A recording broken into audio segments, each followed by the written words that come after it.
So now let's look at what perfect squares are and why are they called squares, or why are they called perfect squares or square numbers.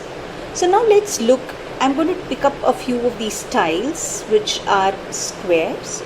So I placed 1. So is 1 a square? Yes, you can see that the 4 sides are equal and this is a square. So 1 is a square number. Let's look at 2. When I place 2, does it become a square? You see that this becomes a smaller length, rather this becomes the breadth and this becomes the length, so it becomes a rectangle. You can reorganize it and see whether it forms a square. It still is a rectangle. Now let's look at 3. When I place 3 here, I see that it is actually an L shape.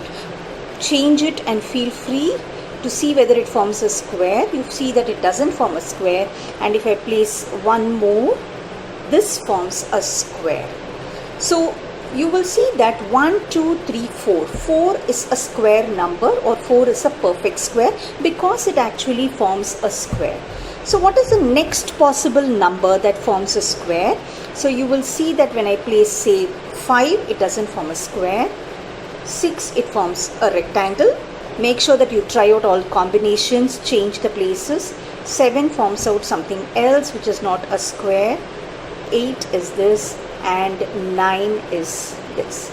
So you see that 9 is the next square number or a perfect square. Similarly, when we go ahead, you will find if you keep one more layer here, for example, let me place this and show it to you.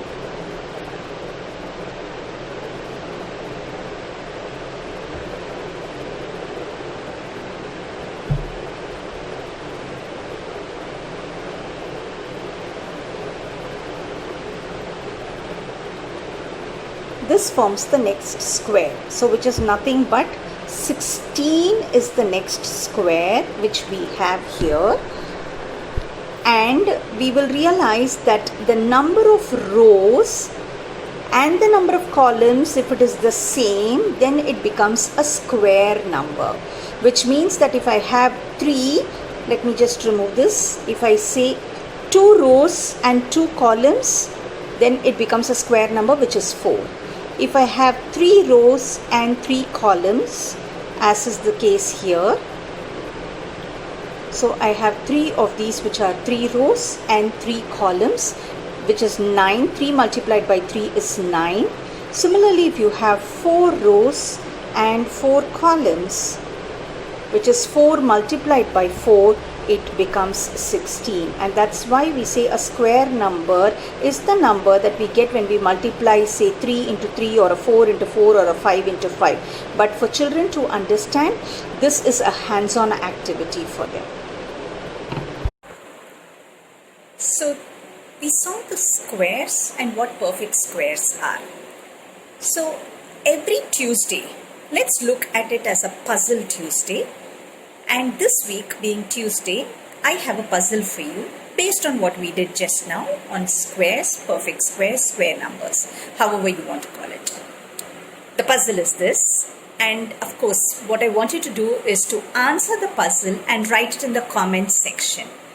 And let me see how many of you are able to come out with the answers, and we will discuss this in the next week's episode. And make sure in the comment section, do write what kind of videos or what kind of concepts you would like to go through, and I would be more than happy to make them for you. So the puzzle for this week. Maya and her mother are both celebrating birthdays and are turning ages that are perfect squares. In 4 years, Maya will be exactly half her mother's age. How old are they now? Very simple. It is based on the perfect squares. You can listen to the question once again by replaying it, and make sure you write their current ages, how old both of them are, Maya and her mother, in the comment box.